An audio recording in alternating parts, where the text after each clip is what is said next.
Bien, hoy es martes para quienes nos miran en vivo, que no es la mayoría de las personas que mira esta columna, que suele verse durante toda la semana. Me refiero a la columna del profe Barrios, que al igual que la semana pasada, en este caso no ha venido solo. La semana pasada vino con Carlos Tomada, la conversación está subida a nuestro canal de YouTube, y en esta ocasión ha venido de la mano, digo en sentido figurado, no literal, no es que han llegado de la mano, aunque no hubiera habido ningún inconveniente, con el señor Roberto Feletti, a quien recibimos con un fuerte aplauso. Bueno, gracias. ¿Qué tal, Roberto? Bien. ¿Bien, che? Bien. Cada día mejor, me has dicho. Cada día mejor, sí, digo, es un decir. Algunas cosas parecieran estar bien y otras realmente van decididamente mal. Bien. ¿Qué cosas están bien? Arranquemos por ahí. Bueno, me parece que lo que está bien es que lentamente y no sin esfuerzo hay un debate interno en el peronismo que se va dando naturalmente. ¿Cuál es, Roberto? Y me parece que hay un debate económico, por lo menos muchos economistas, más allá de la reunión que en su momento convocó Guillermo, muchos economistas nos estamos reuniendo, nos estamos juntando. Bueno, con Alejandro también hemos hablado. Por el otro, por ejemplo, me toca participar de un foro sindical, que participamos varios. Ahora va a haber una presentación el jueves con algunos dirigentes sindicales de una serie de tips, de ideas. También en la provincia de Buenos Aires estamos teniendo debate. Tenemos un equipo que gracias a Verónica Magario puede funcionar en el Senado y también está generando debate y hay inquietud de los senadores de lo que es el oficialismo provincial. Me parece que hay un debate intenso, una serie de encuentros. El otro día el Cuervo Larroque presentó su local en La Plata con buena concurrencia.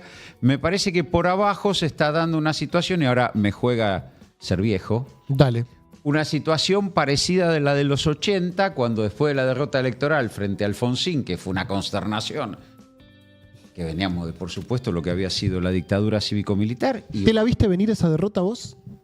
Y había sido un gobierno malo el del 73-76, más allá de las enormes controversias, había sido un gobierno que llegó con muchísima esperanza y que, bueno, tuvo un escenario internacional tremendamente favorable, como fue la crisis del petróleo, y no atinó, como le pasa al peronismo, a resolver la falta de dólares en el país, la tensión en que qué hacemos, el salario hay que bajarlo, hay que frenar el consumo, tiene que haber más inversión, y en ese marco la oligarquía golpeó pero brutalmente como nunca se había visto. Y lo que emergía en los 80, de salida de la dictadura, bueno, era muy parecido a los mismos actores. Y eso iba a llevar a la derrota. Y Alfonsín se para en un lugar de revalorización de la democracia por la violencia política que se había vivido. Y ahí Cafiero, la verdad que justo es decirlo, y la historia tal vez debía revincarlo un poco más, empezó a recuperar el carácter de movimiento del peronismo, del carácter más representativo, es decir, de llegar al peronismo después de haber gastado zapatos en una unidad básica, en un sindicato, en un centro de estudiantes, digo, de los frentes de masas que se llamaban.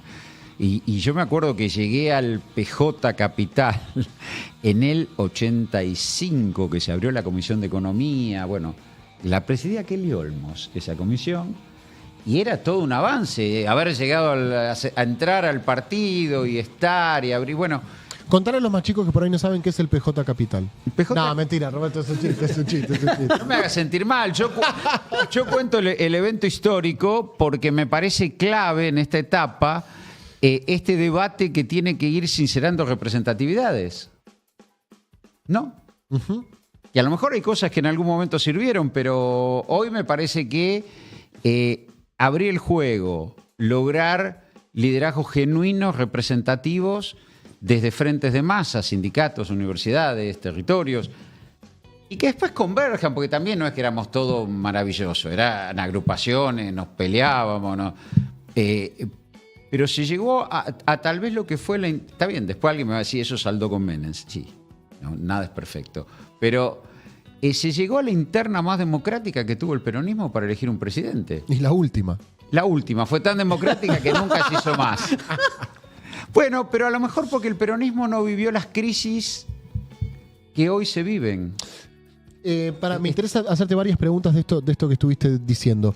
Participaste de la reunión de economistas que convocó Guillermo Moreno. Sí. ¿Consideras que fue una buena reunión? ¿Se dieron discusiones? Fue una buena reunión, se dieron discusiones, lo que pasa es que después el formato de converger en una discusión económica y después apropiarla políticamente como quiero, digo, yo tuve el honor que fui en representación de Axel, del gobernador de la provincia. Y bueno, si después Moreno sale en la televisión a decir que Axel es lo peor que puede pasarle al peronismo, es muy difícil estar sentado ahí. Las discusiones se dieron, hubiera sido más rico y más interesante que ese espacio se hubiera dedicado a discutir y a posicionarse frente al gobierno Milei que querer sacar un documento para ir a recorrerlo. No había el plafón político para sacar ese documento, no había los consensos políticos. Y creo que ahí es donde me parece que todavía hay que recorrer.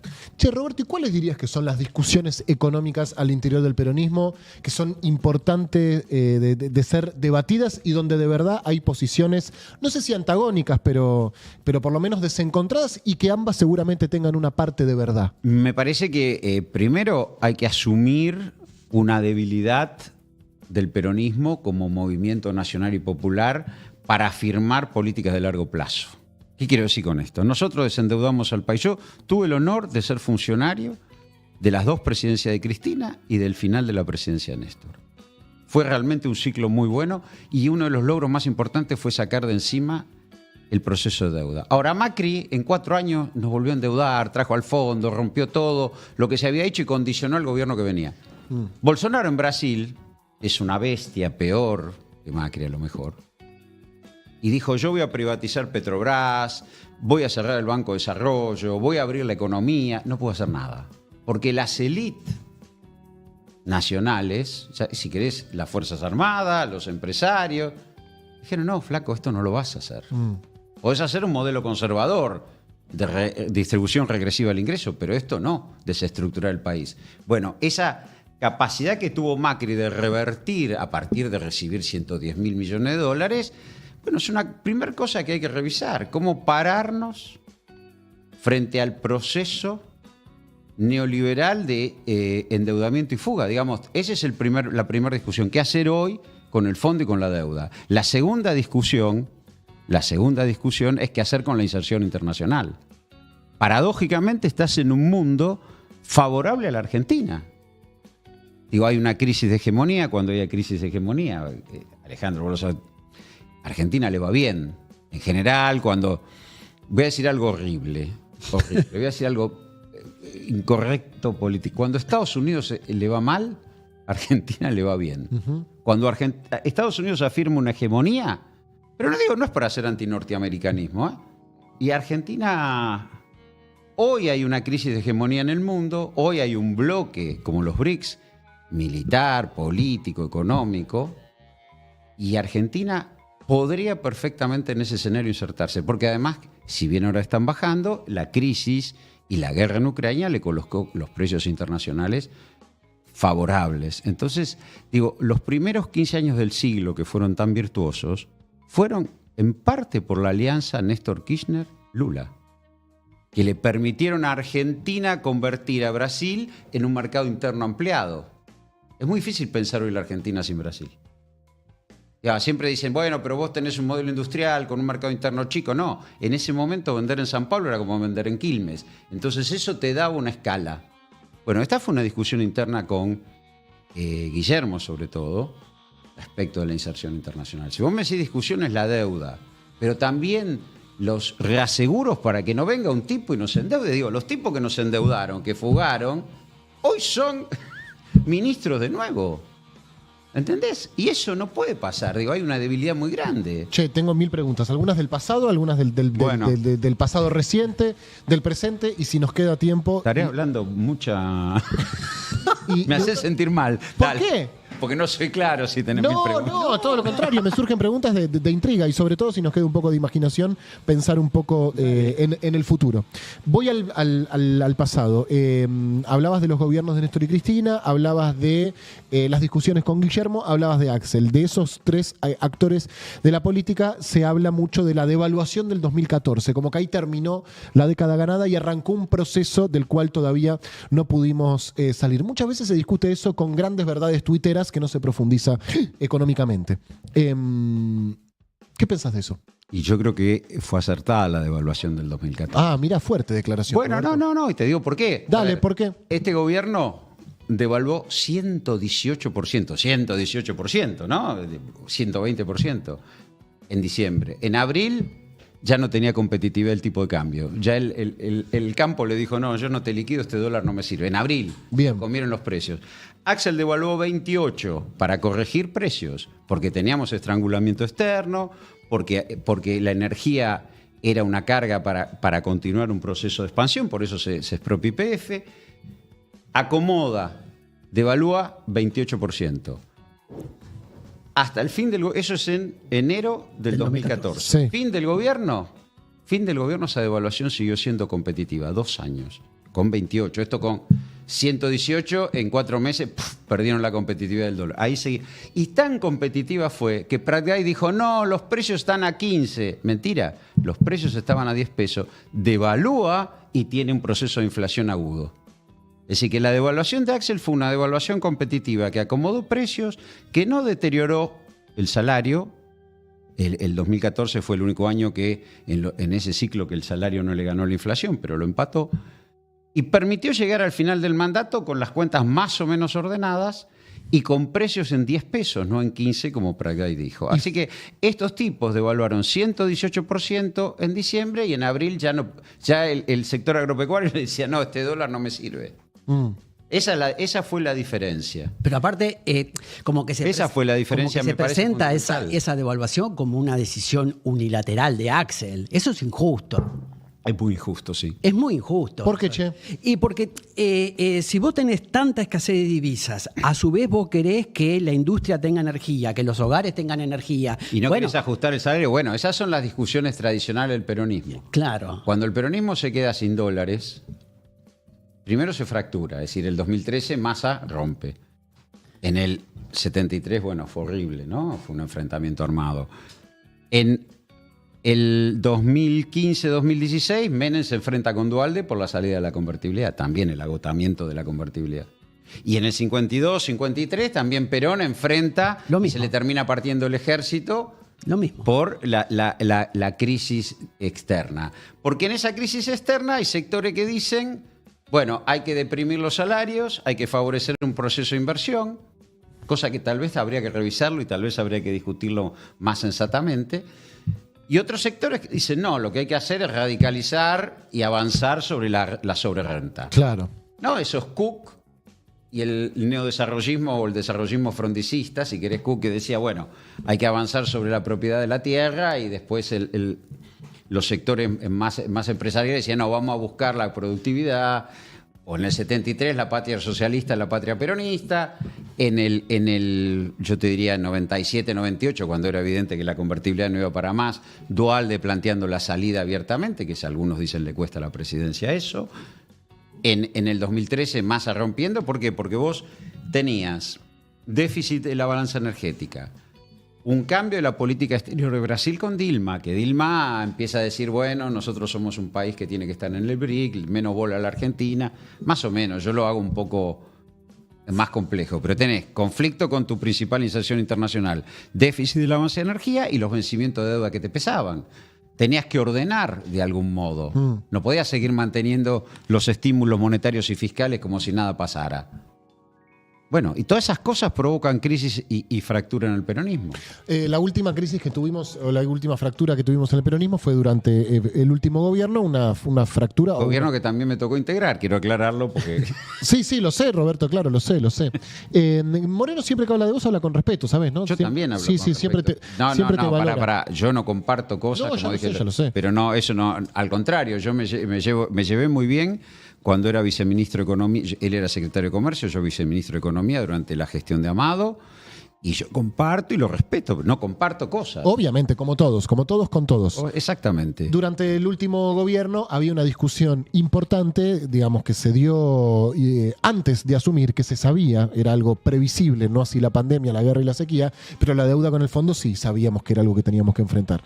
Y había una discusión sobre ese tema. Una de las dos posiciones estaba clara, que fue la que se tomó, ¿no? Sí. La posición de Guzmán y podemos decir de Alberto Fernández. Sí. ¿La otra cuál era? Bueno, mirá, tuvimos varias ahí, muchas, incluso lo he publicado antes de subir al gobierno, lo he conversado con Guzmán siendo secretario de Estado y lo he hecho después. Primero, vos tenías que haber primero negociado con el Fondo Monetario Internacional antes de arreglar con los acreedores privados. Ok. Porque eso te hubiera parado mejor en la discusión con los acreedores privados. Primer punto. Segundo punto, vos tenías que haber cuestionado, como Cristina hizo en los foros internacionales y fue fructífero. Cristina lo hizo con el ataque especulativo de los fondos buitres y logró en la reestructuración que hace Guzmán, en el canje de Guzmán, que si te lo aprueba un 66% ya es válido. Cristina en ese punto fue muy correcta. Vos tenías que haber cuestionado el fondo en dos cuestiones. La sobrecuota que te dio, claro, a Argentina no le hubiera tenido que dar para un crédito de corto plazo más de 23.000 millones de dólares y le termina dando 45.000. Vos tenías que haber ido a La Haya, a ver cuestiones. No importa si después... pero vos hackeabas a la institución. Y la otra, la supervisión de las divisas. No puede ser que se te las hayan llevado. Las nuestras, las que estaban acá, Claro, las que entraron. Claro, el fondo lo tuvo que echar a Caputo. Está haciendo lo mismo Caputo ahora, lo único que no con las divisas del fondo, que es lo que dice el fondo, esta vez con las mías no. Claro. Está haciendo lo mismo. Primer error, no cuestionar el préstamo. No cuestionar Darlo por legítimo. Claro, no cuestionar el otorgamiento. Segundo, no sé si a lo mejor, pero primero cuestionar el otorgamiento. Segundo, ponerte a discutir con el fondo, no aceptar un crédito de corto plazo, lo transformaste en un crédito de largo, facilidades extendidas, ya está. No, empezar a discutir. Y tercero, tratar de llegar a un acuerdo con el fondo que fuera sustentable y recién ahí ir a arreglar con los privados. Vos arreglás con los privados en septiembre del 2020, sí, por una pandemia. ¿Quién te exigía arreglar? Yo no estoy diciendo que Alberto tenía que ir al Senado y gritar como Rodríguez Sano, no. Pero tenía que haber pagado intereses y haber reloviado el capital y ir viendo. Che, viejo, recibimos esto. Nadie te estaba exigiendo. Cuando vos haces el canje, y acá voy a rescatar mucho a Amado Udú, porque participamos del canje de 2010, vos haces el canje en el 2020, el riesgo país estaba en 1.000 puntos, los tipos agarran los bonos del canje, los venden y el riesgo país se te va a 1.400 puntos. Uno esperaba que el apuro por hacer el canje era porque iba a bajar el riesgo país y te iba a entrar capital, que eso nos pasó a nosotros con el canje de 10 en el 2010. Estaba el riesgo país en 900 puntos, Amado hace el canje, baja a 500 puntos y te entran 7.000 palos. Digo, de hecho, la economía en el 2010 voló, creció, sí, en claro. 2011 también. Yo esperaba, dije, bueno, puede ser que Guzmán tenga esta data, apura el canje, baja el riesgo país y te entran capitales. No, hizo el canje, los tipos agarraron los bonos y los vendieron. Y del riesgo país de 1.000 puntos te fue a 1.400, con lo cual, digo, está bien, ganaste. ¿Qué ganaste? Bueno, ganaste tiempo, bajaste la carga de intereses, yo no niego esas virtudes, pero la verdad es que no había un apuro. Había que haber arreglado primero con el fondo en medio de tensiones con el fondo. Y el otro punto, y acá vuelvo al tema central, para tensionar, vos tenías que haberte apropiado del superávit comercial. Vos tuviste superávit comercial 2020, 2021, casi 25.000 palos. El fondo te dio 4.000 palos de derechos especiales de giro. 30.000 palos, pongámosle. 30.000 palos redondos en 2 años. Que se fueron. Se fueron. Esa es una cuestión que nosotros decimos desde el 2022 acá, que después tuvimos que estar ninguneando, pidiendo por favor 1.000, 2.000, cuando habíamos obtenido ese tremendo superávit histórico, ¿no? Que en 3 años, 30.000 millones de dólares. Vos podías haberte parado distinto con los organismos multilaterales, con los acreedores privados. Yo te cuento, vuelvo a contar, porque uno también tiene que hablar de sus propias gestiones y no es un chanta, ¿no? Pasa que si la fuerza política está tan desintegrada y atomizada, es muy difícil encarar discusión con el Fondo Monetario, ¿no? Sí, bueno, pero me parece que hay que cerrar liderazgo. Mira, cuando yo me voy de la Secretaría de Comercio, que yo le planteo en ese momento a Cristina que, bueno, yo no podía seguir en ese escenario. ¿De qué año estás hablando, Roberto? 2022. 2022. Cuando yo me voy, que hay que hacer una salida ordenada, sin conflicto. La verdad que Alberto Fernández me elogia públicamente, dice, bueno, y yo hablo con él, y yo le digo, mire, presidente, acá hay dos problemas. Uno es la guerra. Hay que tener un plan de emergencia para la guerra, porque la guerra es la oportunidad de los precios internacionales altos, pero también el impacto en precios internos. Y dos, presidente, para adoptar el plan de emergencia en la guerra, hay que convocar a los líderes de la coalición y ponerse de acuerdo en torno al plan de emergencia. Y ahí me dice, bueno, pero viste, qué sé yo, cómo está todo. Creo que para encarar discusiones centrales como el fondo, la renegociación de la deuda o un programa de emergencia frente a la guerra, requería que la coalición, sus principales líderes, cerraran en torno a esas decisiones. Digo, y esto es lo que me parece que no pasó. No, claro. Estuvimos lejos incluso de que pasara. Yo vuelvo a hablar, porque si no, insisto, uno parece un chanta y habla de... cuando Amado era ministro de Economía, yo era su viceministro, Hernán Lorenzino era el secretario de Finanzas, fuimos al fondo a Estambul, fines del 2009, recién salía la crisis del 2008, y nosotros juntamos entre los derechos especiales de giro que le daban a todos los países, los apoyos del BID, el Banco Mundial y las reservas excedentes, que ese fue el conflicto con Martín Redrado, juntamos una masa crítica de 11.000 millones de dólares. 11.000. Acá pensá que estamos hablando de 30.000. Con 11.000 millones de dólares puestos como inyección, ahí salió la UH, se creó el fondo de desendeudamiento que permitió bajar el riesgo país. Digo, se produjo una expansión de la economía durante 2 años enorme. Y buena parte de por qué Amado termina de vicepresidente, por qué Cristina es reelecta, tiene que ver con 11.000 palos, una masa crítica de 11.000 palos a fines del 2009. 30.000 palos te hubieran parado en otro lado. Ponele que no junte los 30.000 porque todo... Sí. Pero hubiera juntado 20.000, te paraban en otro lado. Digo, y me parece que eso no fue una oportunidad perdida. Y no identificada todavía como problema, porque acordate que en aquel momento como que el diagnóstico era que se estaba yendo por el lado de importaciones innecesarias. Cuando, si vos decís superávit comercial, es porque ya están adentro. Eso fue el 2022, más fue eso el 2022. Pero el 2020, 2021 no. No. Era superávit. Che, hay una compañera que dice que nuestra falta de programa funcionó como la pista de aterrizaje para las ideas que hoy gobiernan. De las ideas que hoy gobiernan, ¿cuál crees que va a ser más difícil desentramar o poner en discusión nuevamente? Porque aparentemente Milei llega con cierta hegemonía sobre el debate público, sobre todo en materia económica, ¿no? La viene construyendo con bastante solidez. Me parece que la idea más importante que vamos a tener que poner en debate es recuperar el rol del Estado como asignador de recursos en la economía. Milei logra decir que el mercado sea el único que asigna recursos en la economía y que lo haga con criterio de rentabilidad, como lo hacen, el tipo tiene que ganar plata, asigna. Y nosotros siempre dijimos el Estado tiene que asignar los recursos como redistribuidor social. Eso es lo que entró en crisis. Y eso se ve, ¿sabes qué? Que es la primera vez que hay un gobierno nacional, constitucional, votado por el pueblo, que no tiene al peronismo y al radicalismo orgánicamente en el gobierno. Eso es decir, la crisis del radicalismo como furgón de cola de Macri y la crisis del peronismo yendo en coalición en el frente de todos, se paga en que la gente rechaza a los dos partidos.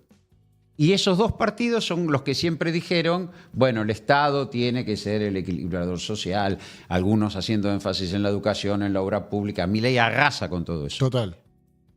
No queremos el Estado yo voy a destruir el Estado, dice. Y ahí me parece que nosotros tenemos que recuperar esa discusión. Y esa discusión implica, vuelvo al tema de la representatividad del inicio, que lleguemos o que lleguen o que avancen figuras políticas representativas y con equipos formados en la gestión, no transformar el Estado en un loteo. Digo, esto me parece que es clave. Digo, vos has estado en el gobierno, yo he estado en el gobierno, digo... Yo argentino, Nosotros somos la casta, porque... Ustedes son la casta. Claro. Ustedes son la casta. Pero me parece que vos no podés no homogeneizar equipos, no poner gente experimentada o no experimentada, pero formada, que pueda gestionar el Estado con algún grado de cohesión en torno a un programa. Eso sí entró en crisis dentro del peronismo. Eso sí entró en crisis. ¿Cómo viviste la discusión, si bien no formaba parte de tu área estrictamente, cómo viviste la discusión, o la no discusión, porque creo que fue vetada la discusión, sobre las tarifas durante nuestro último mandato? La discusión la viví. Bien. Y la viví porque yo periódicamente me encontraba con Guzmán y él me cuestionaba, o no a mí, cuestionaba que no le permitían adecuar las tarifas acorde al momento que se vivía. Eso implicaba un problema de déficit fiscal. También es cierto que la única herramienta que tenía o que tuvo en la pandemia era la emisión monetaria, porque no tenías otra fuente de financiamiento. ¿Tenía un punto Guzmán en lo que planteaba? Algunas cosas sí y otras no. El manejo del sector externo no. ¿A qué te referís con el manejo del sector externo? Apurarse el programa financiero. Bien. Y la no acumulación del superávit. Bien. Las dos cosas. No acumular dólares en Banco Central a pesar de tener la oferta de divisas. ¿Eso es una decisión del Ministerio de Economía? El programa, y yo creo que es entre el Ministerio de Economía y el Banco Central. Digo, alguien tenía que decirle... De acá no sale un dólar. De acá no sale un dólar. ¿Vos crees que Néstor no hubiera sido Néstor si permitía eso? Cuando claro. Los grandes superávit del 2003, 2004, 2005. Yo que participé de esas discusiones, la posición de Guzmán era otra. Era la de cuidar.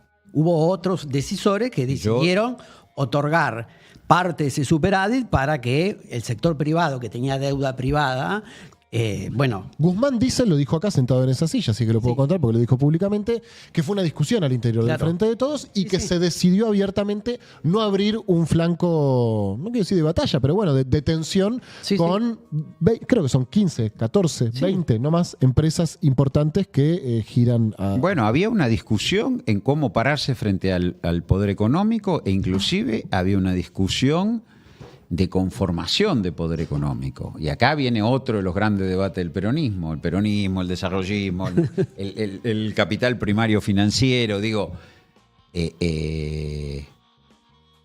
yo creo que se expresaba la idea de consolidar un modelo exportador agroindustrial basado en pleno empleo, con salarios bajos, o sea, sacar competitividad del salario, que es algo que el peronismo siempre vetó.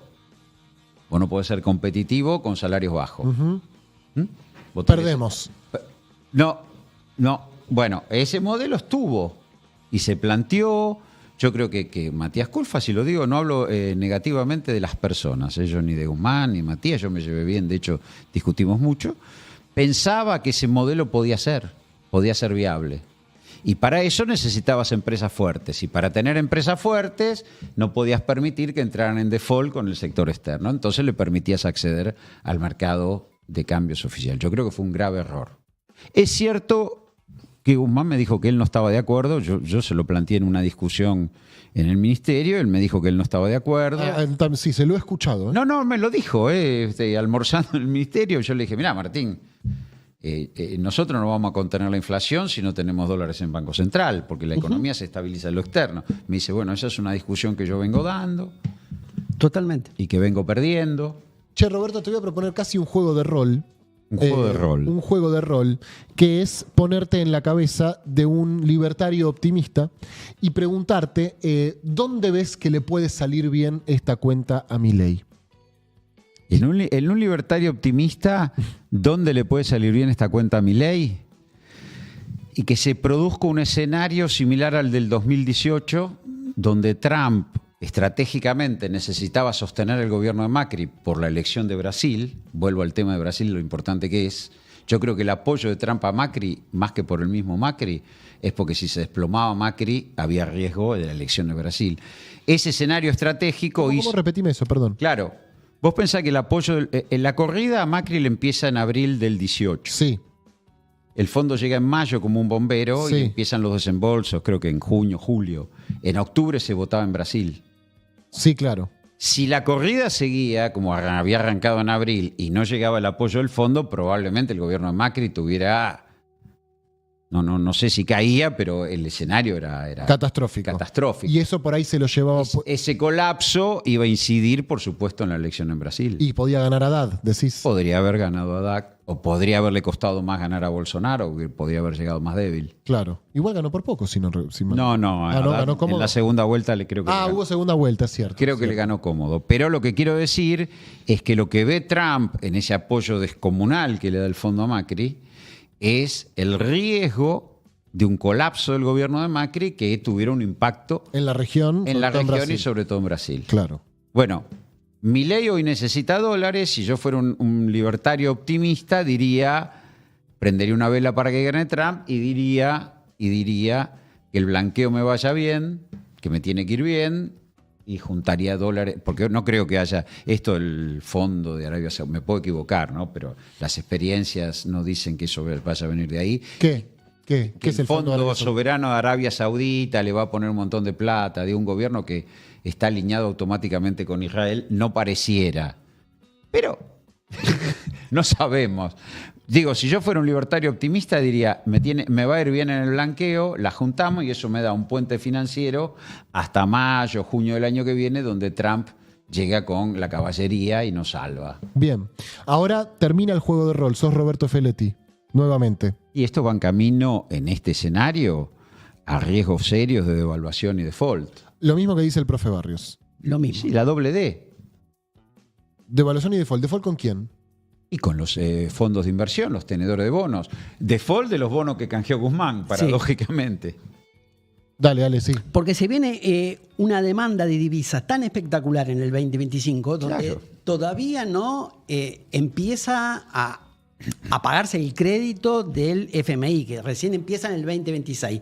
Pero solo con los privados hay 12.000 millones de dólares en el 2025. Sí, además tenés las provincias, tenés los multilaterales, incluso con el fondo no tenés grandes vencimientos, pero tenés 3.000, 4.000 millones de dólares el año que viene. De intereses.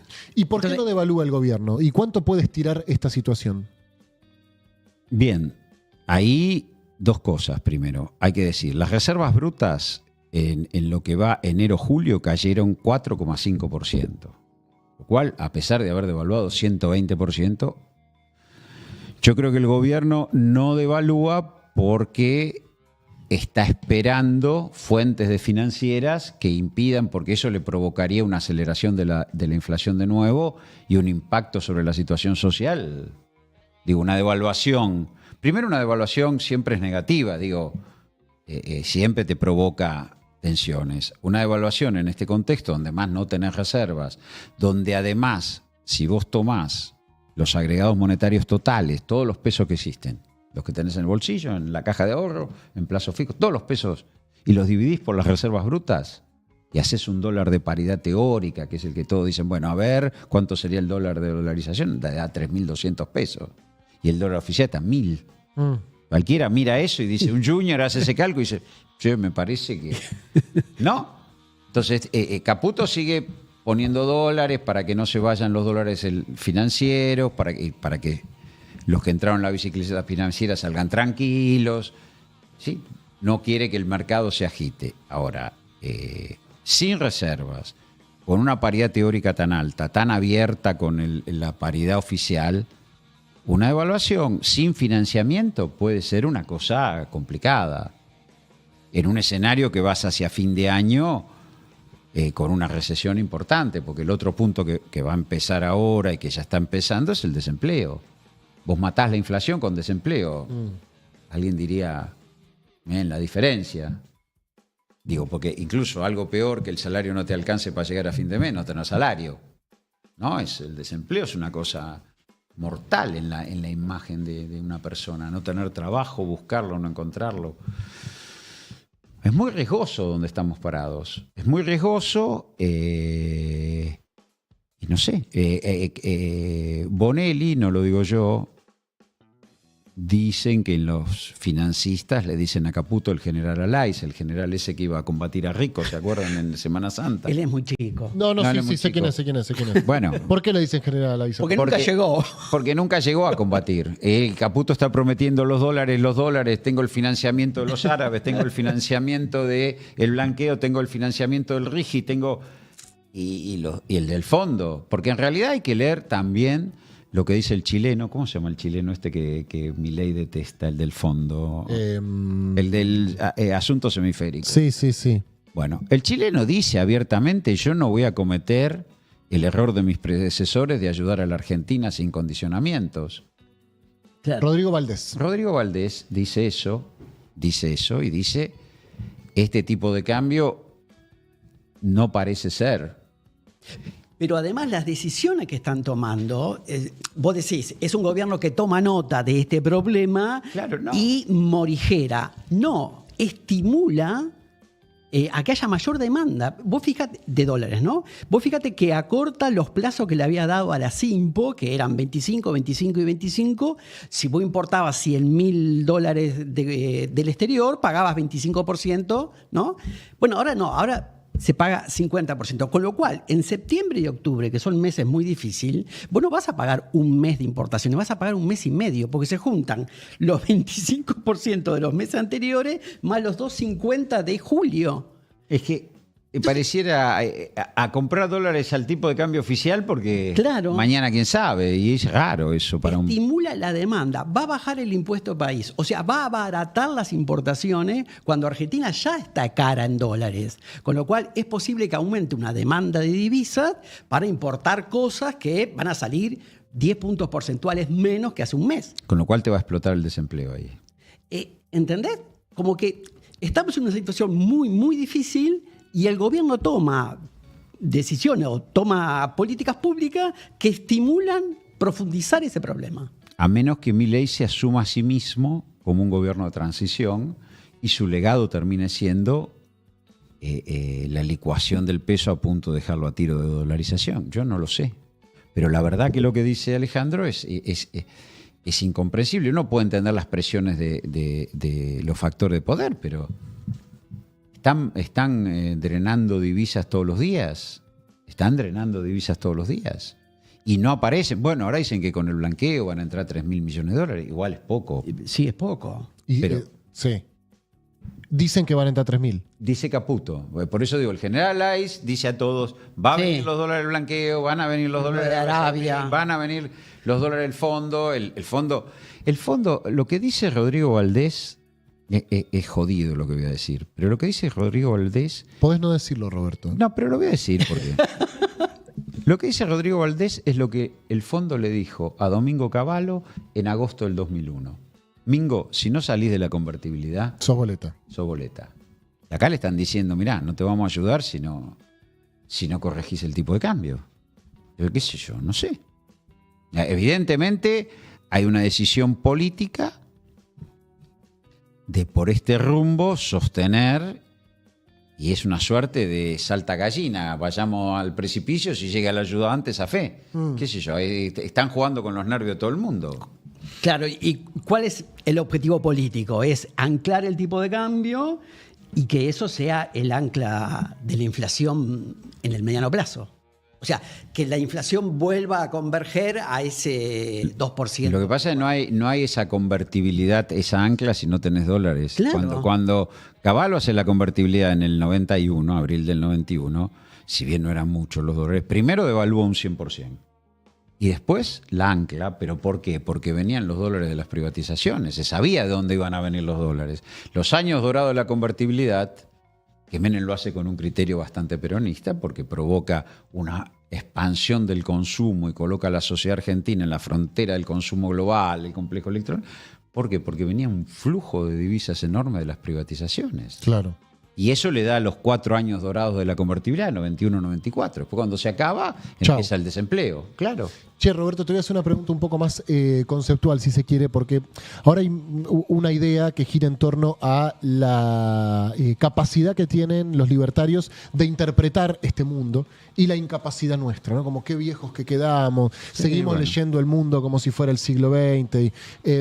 ¿Cuánto comprás ese discurso y cuánto crees que al fin y al cabo la discusión política es la misma hace 200 años? Digo, ¿hasta qué punto hay algo de lo novedoso que es realmente...? Voy a decir otra cosa incorrecta. Bueno, dale. El mundo vota en favor de Axel. Claudia Sheinbaum ¿Cómo? en México. Claro. Mélenchon en Francia. Los laboristas en Inglaterra. Digo, ¿qué ¿dónde están votando a Milei? Milei también es una expresión argentina. Digo, ¿dónde es que el mundo está en una crisis de hegemonía? Donde hay un bloque euroasiático, un bloque anglosajón, y están tensionando por la hegemonía mundial. A Estados Unidos se le plantea un desafío que no había tenido, yo creo, desde el fin de la Guerra Fría. Sí, muy bien. En ese marco, las tensiones que aparecen no son figuras que avanzan en favor de la libertad de mercado, el individualismo. Insisto, AMLO en México, Lula en Brasil, son Milei. Lula salió de la cárcel, recorrió Brasil, ganó su tercera presidencia con 75 años. Y dentro de los que serían ese... ¿Dónde está el mileísmo a escala planetaria? ¿Dónde está? Sánchez sigue gobernando España, ¿eh?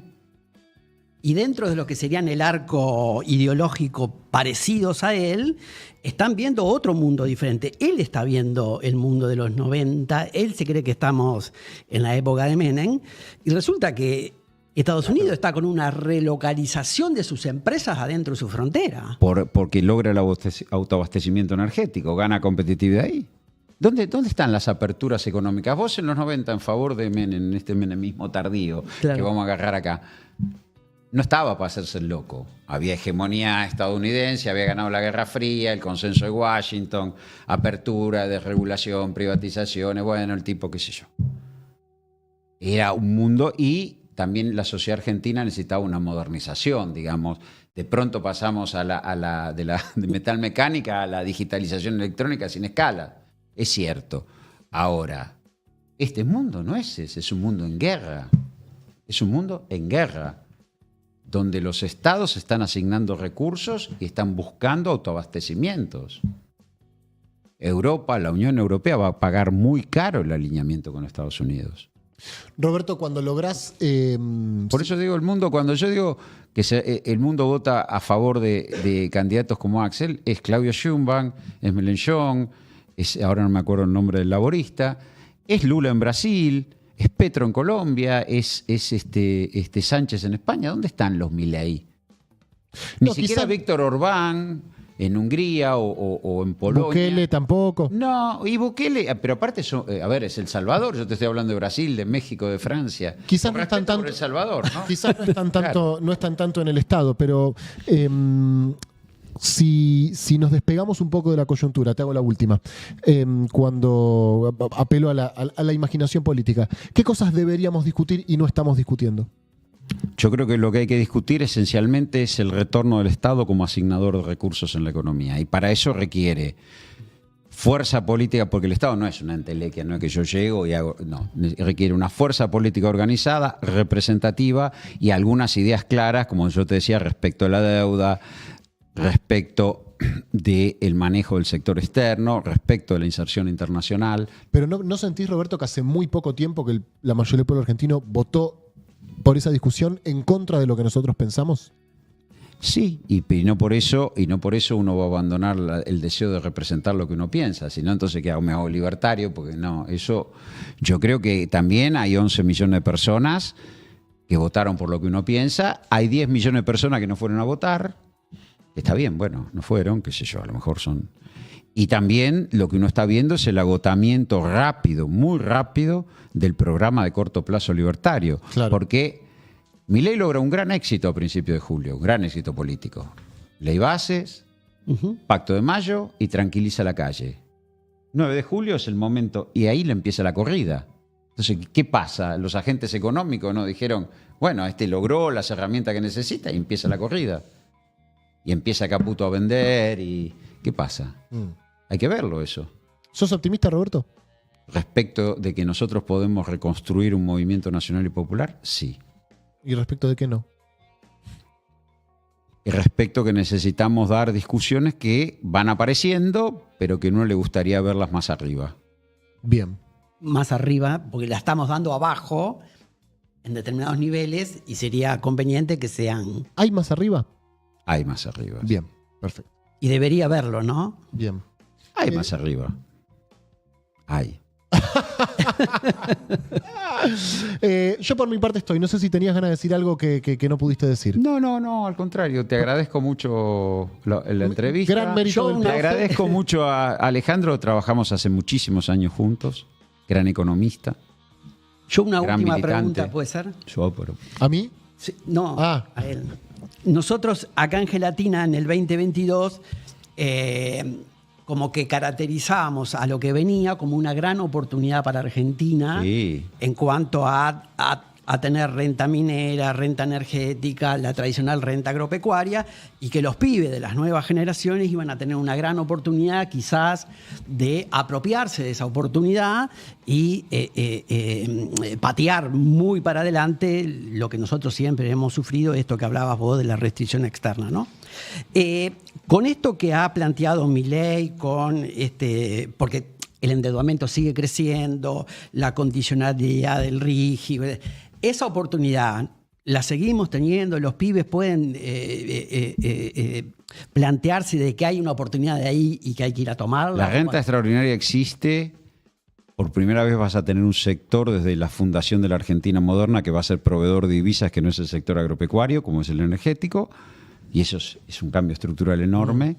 Y tiene que aparecer un frente nacional, porque es cierto que el modelo de Milei te lleva no solo a la disgregación social, sino al riesgo de disgregación nacional.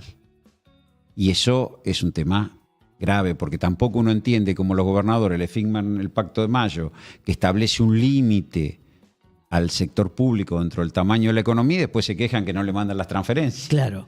Yo estoy votando el ajuste y después, pero el ajuste es del otro. Digo, bueno, eso me parece que es una discusión muy grande que obliga a discutir la Constitución del 94, pero eso da para otro programa. Es linda, pero lo podemos discutir también. Te recomiendo el podcast. Siempre lo recomiendo porque me parece muy bueno. ¿Lo escuchaste? Generación 94. No. Hay un podcast sobre la reforma constitucional del Mirá, 94. Lo voy a escuchar. Habla el Cotino Siglia, habla Corach, habla el Negro Yoma, habla Zaffaroni, Lo voy a habla escuchar. Rosati.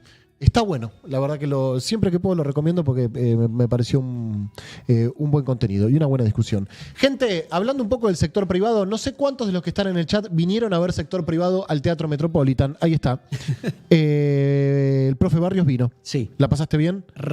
¿Te reíste? Me reí mucho de mí mismo, me reí mucho con Ofelia y con vos. ¿La recomendarías? Sí, Este viernes tenemos función y todavía quedan entradas, quedan las últimas, poquitas, que las pueden conseguir en Plateanet, y el 21 de septiembre vamos a estar en La Plata. Me gustaría que de esto hagamos un recorte, así lo subo yo también a mis redes. Repito, este viernes 23 de agosto en el Teatro Metropolitan, acá en la Ciudad de Buenos Aires. No vamos a tener función en Buenos Aires en todo septiembre, así si nos quieren venir a ver, vengan este viernes, y estaremos el 21 del próximo mes en el Teatro Coliseo Podestá de la Ciudad de La Plata. Si no es el teatro más lindo de la provincia de Buenos Aires, pegan el palo. Sí, es Porque es precioso. el más lindo. Es precioso el Coliseo Podestá. Así que ahí nos vemos, amigos. Este programa ha llegado a su fin. ¿Me quedó algo?